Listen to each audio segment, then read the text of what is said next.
guess so. Alright, well. So there's 700 total MCC achievements prestige. 5 minutes remaining. No, don't fucking expose. If he nades us. I was trying Get to outta stand here, on you your rat. head.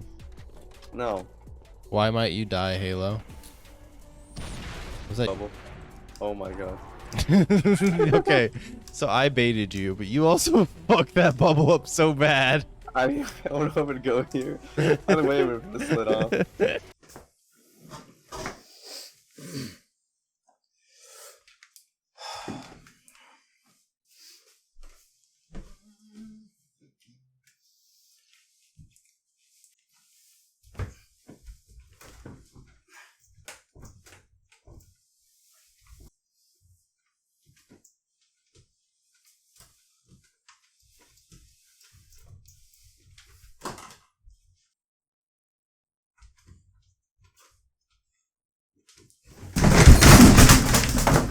It was at this moment that he knew.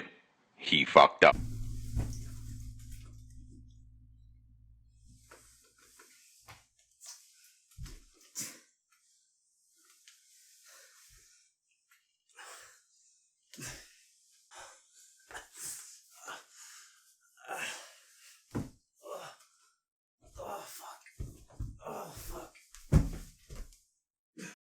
Hey, what's going on, guys? So in this video, I kind of wanted to take a trip down memory lane and sort of relive the events that led to Halo's decline. And what inspired me to make this video is the video I saw from Arash that he put out the other day, and I'll link that video in the description. It was a really good video. I agreed with damn near all of it, and I definitely recommend checking it out. But I think the title of that video was MCC was destined to fail, or something along those lines, where basically he talks about why MCC has a low population and why the player retention for that game isn't too great.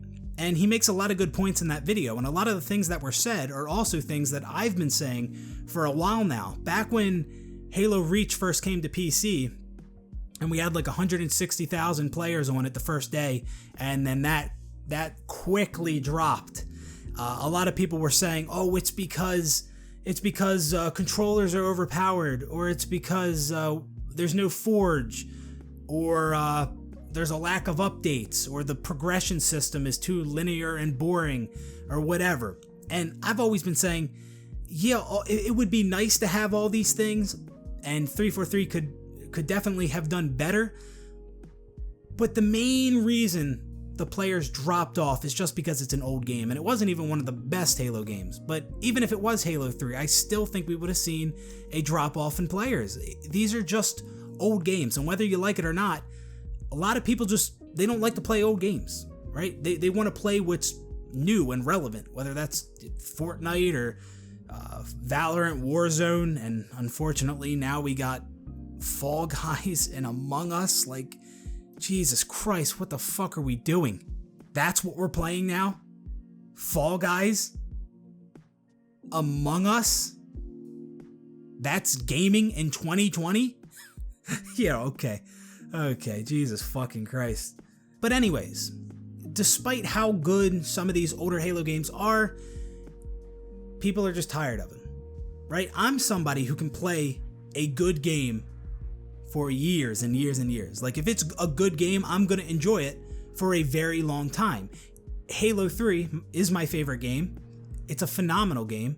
I've been playing it for 12 years, and I can still have fun on that game. Do I want something new? Of course. Am I starting to get a little tired of Halo 3? Yeah, but I still think it's a great game. That hasn't changed. But when it comes to the MCC, a lot of people, and I knew this was going to happen. I had a feeling that Reach, we were going to see peak players when Halo Reach came to PC, just because that's when everybody was going to hop on the game, get their nostalgia fix, and then just go back to playing whatever they were playing. I knew we weren't going to have players coming back with each game that released on PC. I knew that wasn't going to happen. And that's why I think it would have been much better if 343 had led with, one of the better Halo games. Maybe they could have started with bringing Halo 3 to PC, or they could have just waited till MCC was ready in its entirety. But if they did wait till all the games were ready to be brought to PC, then I think we would have seen a really bad Halo content drought.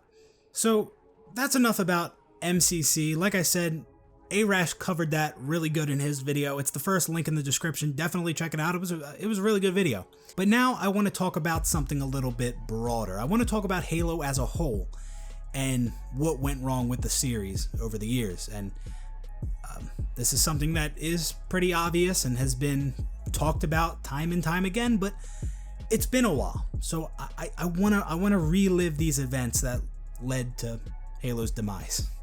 So I often see different people throwing out opinions as to why they feel Halo is in the spot it is today. And while some of these ideas are decent, I think the main reason that Halo died off like it did, I think the main reason we've seen this huge decline in Halo's population over the years is because it's been a very long time since we've gotten a great Halo game. Again, like I said, I know this is obvious. I know this is obvious. I know we've talked about this many times, but like I said, I just wanted this to kind of be like a little bit of a refresher because it's been a while. So let's start from the beginning. Halo 1. Halo 1 alone moved Xboxes. That game was revolutionary. People loved it. It was huge. Halo 2, another revolutionary game. You could play it over Xbox Live now. It was huge. Everyone loved it. It was great. Halo 3. To many, this was peak Halo. Halo 3. Another phenomenal Halo game with the additions of things like Theater and Forge, a map editor for Halo. These things were before its time. There are still franchises nowadays that don't have theater modes or map editors. Halo 3 released in 2007. We also had a file share with Halo 3. You could share your custom screenshots and maps and game types and film clips. We had what many would argue is one of the best ranking systems in any game ever. It definitely had its flaws, but at the end of the day, it was still a very satisfying ranking system to progress through the ranks. The 1 to 50 skill ranks in the ranked playlist, where you could rank up from a level 1 to a level 50, and then you had the XP rank, where every game you won, you got 1 XP, and you had an overall XP, and which was tied to your overall rank, and then you had XP per playlist, which came later in an update, which contributed to your rank, your XP rank per playlist. It was a phenomenal ranking system. I loved it. My favorite ranking system of all time. Halo Reach didn't release until 2010. So people were playing Halo 3 up until Halo Reach released, obviously. So from Halo 1 to the release of Reach, that was 9 years. 9 years of great Halo games. Phenomenal Halo games. It's not like Halo was a one-hit wonder. They put out one good game and then it fell off. No, we're talking this was 9 years where Halo was killing it. And these 3 games, Halo 1, 2, and 3, for the most part, are the most beloved Halo games in the eyes of the majority of the community. Halo 1, 2, and 3 are looked upon as the greatest Halo games, the glory days of Halo, and that is completely understandable. So, with the first 3 Halo games, you were seeing population grow from Halo 1 to 2 to 3. The player base was getting bigger for Halo, and you could argue that the games were getting better as well. I know everyone has their favorites. Some have Halo 1 as their favorite, Halo 2, but you could argue that the games were getting better. But either way, they were all phenomenal games. So that was the first 9 years of Halo. Well, then we get Halo Reach in 2010. And we all know what Halo Reach was. Bungie introduced abilities. They introduced Reticle Bloom. And, maps weren't that great either. With things such as abilities and reticle bloom, this drastically changed the way Halo played. This wasn't the core Halo formula that so many had grown to love. I mean, they threw all these abilities into the game, so now, all of a sudden, after 9 years of great Halo, now you had players flying around the map, you had players spawning in with camo, where they could go invisible, you had players spawning in with armor lock? You had players spawning in with an ability where they could go invulnerable on command. Holy shit. And you had a bunch of other abilities as well. And, I've said this before. I said, this is why Halo started to die off. Because of these new additions to the Halo series. Abilities and reticle bloom in Halo Reach. And a little while back I put out a video talking about why Halo 5 is a terrible Halo game, because it is. And somebody who goes by the name of Cornstalk, he told me on Twitter that correlation is not causation. And he was basically saying that in response to the part of the video where I talked about the addition of abilities being a big part as to why Halo fell off and people stopped playing. Now, I don't know why he felt the need to tell me correlation is not causation. I mean, that's pretty obvious, but I wasn't saying that just because Halo started to die off.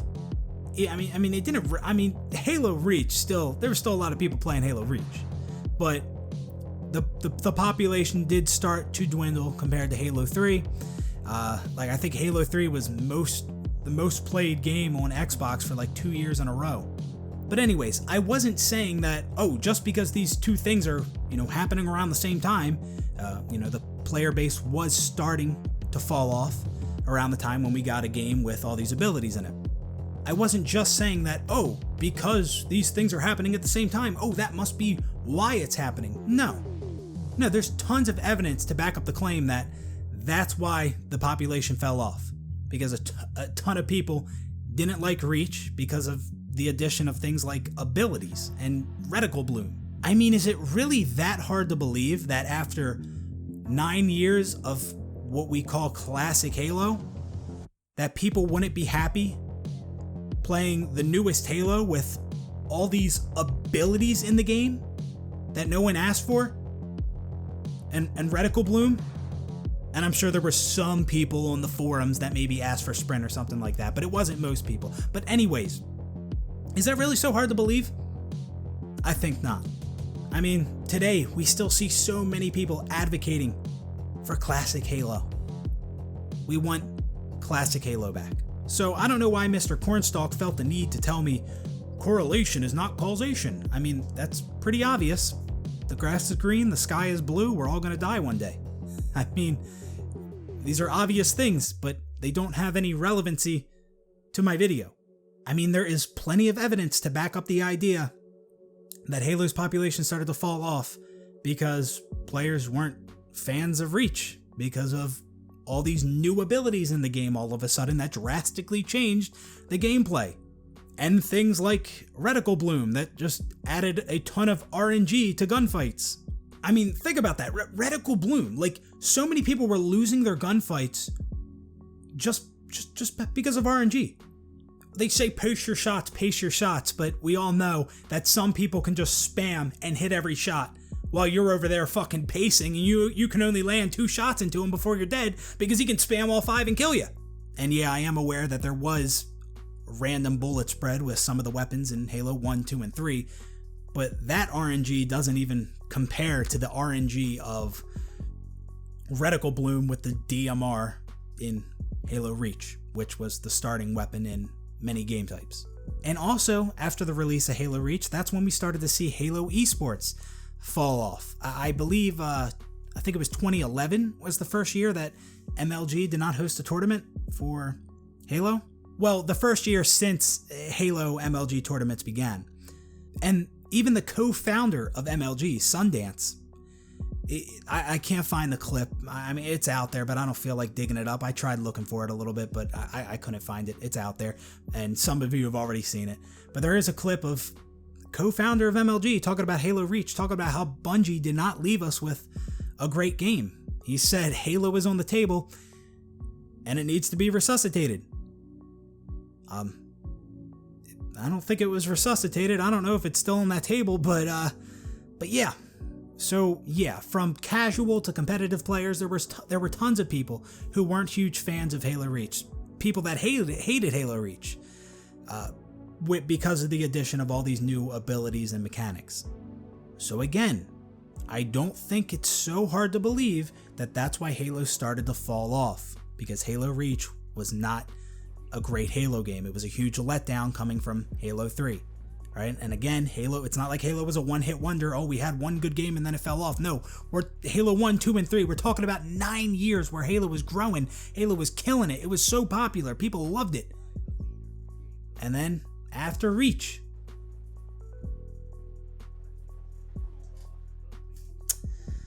and real quick, I do want to say that I know some people love Halo Reach, and my opinions on Halo Reach is that overall, it's not a horrible game.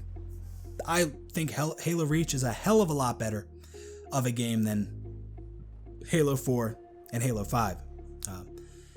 As a whole, everything, from the multiplayer to the firefight, the Forge, all that together, I think Halo Reach was a great game. But even the multiplayer, I will take the no bloom settings for Halo Reach, or the TU settings, any day over Halo 4 or 5 multiplayer. But despite some of the aspects of Halo Reach being phenomenal, like the firefight being better than ever before, I mean, it was a huge step forward coming from Halo 3 ODST, where firefight was first introduced, and Forge, at the time, that was the best we've ever seen Forge, and some people love the Halo Reach campaign. So there was a lot of good in Reach, but you gotta think, most people in Halo games, they're in the matchmaking. That's mainly what people are playing. That's where the majority of the community is, in the matchmaking. And in Halo Reach's matchmaking, especially at launch, we had some terrible settings. We had 100% bloom, or some people call it vanilla bloom, and all these different abilities, and it wasn't until later that we got some better settings that were more manageable. So yeah, Halo Reach, that was the first major hit that the Halo franchise took. And then what happened next? In 2012, we got Halo 4. And as we all know, 343, they tried to copy a lot of elements from Call of Duty. And that was clear. We had custom loadouts for the first time in Halo. There was no D-scope. Sprint was a default mechanic. We had hit markers. Ordnance drops that kind of, acted in the same way, or that was supposed to be kill streaks for Halo. Ordnance drops. Oh my god, what a fucking mess that was. I remember playing Halo 4 at launch. Holy fucking shit. Every time I got an ordnance drop, it was like a fucking speed boost, a needler, and something else that was fucking useless, while everybody else is getting incineration cannons and fucking binary rifles. Like, who tested that and thought that was okay? But yeah, Halo 4, another terrible Halo game. Like I said, Sprint was a default mechanic, and you could pick an ability to go along with Sprint. So it's like you had two abilities now. You could pick Promethean Vision. That was new to Halo 4. You could see through walls. We can see through walls now in Halo 4. And then with Halo 5, they ditched loadouts, so you couldn't pick your abilities anymore. But instead, they give every player in the game all 7 abilities in the game. Not the same abilities from Halo Reach or Halo 4, but still 7 abilities that drastically change the way Halo plays.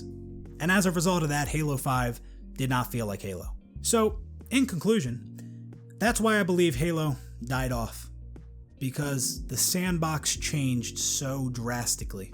And if we just look to Counter-Strike, and some people hate when you make this comparison, but this is a completely valid comparison to make. CSGO, released back in 2012, currently has, at the time I'm recording this, currently has 420,000 players online. And according to Steam charts, even OG Counter-Strike has more players online than MCC PC right now. Now, it doesn't have more players than MCC PC and Xbox combined, but still. CSGO has 420,000 420,000 players online right now at the time I'm recording this. And released in 2012, and they've stuck to their core formula this whole time. From 2012 to 2020. Imagine if Halo would have done the same. I mean, it's not crazy to believe that Halo would have maintained its population. Because, like we discussed, Halo 1 to 2 to 3, the population was growing. Halo was huge. I truly believe that it would have continued to grow. Or it would have, plateaued. But it would still remained extremely popular today if the sandbox wasn't drastically changed. Halo was on top for 9 years. It's not just a coincidence that around the time we got the first bad Halo game, that the population started to die off. Halo 4, another Halo game that people hated. Population died off more. Halo 5 died off even more. That's not just a coincidence, guys. There's a connection there. So, that's gonna just about do it for this one, guys. Thanks for watching. I just wanted to kind of take a trip down memory lane and just, relive these events, go over this again. And, yeah. It sucks to see where Halo is today. It could have been different. But, Bungie, they made poor mistakes with Reach. And, 343, they fail to listen to the community. And I'm sure Halo Infinite will be another shit Halo game. I mean, I was saying Halo Infinite will be 343's best Halo game, and I guess I still stand by that. We still don't know much about the game at all, but I do think it will be 343's best Halo game, but I don't think it's going to be, great. Oh, and one more thing that I wanted to touch on before I conclude this video is, even if Halo Infinite is the worst Halo game we've ever seen, even if it's terrible and infested with bugs at launch, I do think we will see a large player base for that game, and I do think it'll have decent player retention. Just because, well, for one, it's been so long since we've gotten a new mainline Halo. It's been so long since we've gotten a new mainline Halo game. I mean, this is the longest we've went, and people are tired of playing the older Halo games. People want something new. So even if Halo Infinite is shit, there are people that are just prepared to commit to the Switch and just grind that game no matter how bad it is, because they're tired of playing Halo 3. And I mean, I get that. We've been playing Halo 3 for years. We want something new. I don't know that I will grind Halo Infinite if it's terrible, but yeah, I don't blame anybody for wanting something new. I get that. Back in the day when we got Halo Reach and Halo 4 and even Halo 5, I think the people that didn't like those games were more willing to go back and play the older Halo games, mainly Halo 3. But now, after having played Halo 3 for 12 years, now people are starting to get to the point where it's like, okay, despite what Infinite turns out to be, even if it's terrible, I'm gonna commit to the Switch, and I'm gonna play it and stick with it. And I just wanted to shed some light on that, the fact that some people will be playing Halo Infinite even if they hate the game, just because they want something new. I wanted to bring some attention to that, because you might see a large population for Infinite. You might see all these different people switching from MCC to Infinite, but that doesn't mean Infinite's a great game. That doesn't mean they even like the game. They just want something new, and they're tired of playing the same games. So that's gonna do it for this one, guys. Thanks for watching. The future for Halo doesn't look great. We'll see. I already lost interest in Halo Infinite. I wasn't happy with what we saw at the gameplay reveal, and then the game got fucking delayed, so who knows what's gonna happen, but whatever. Thanks for watching, and I will see you on the next one. Peace out, everybody.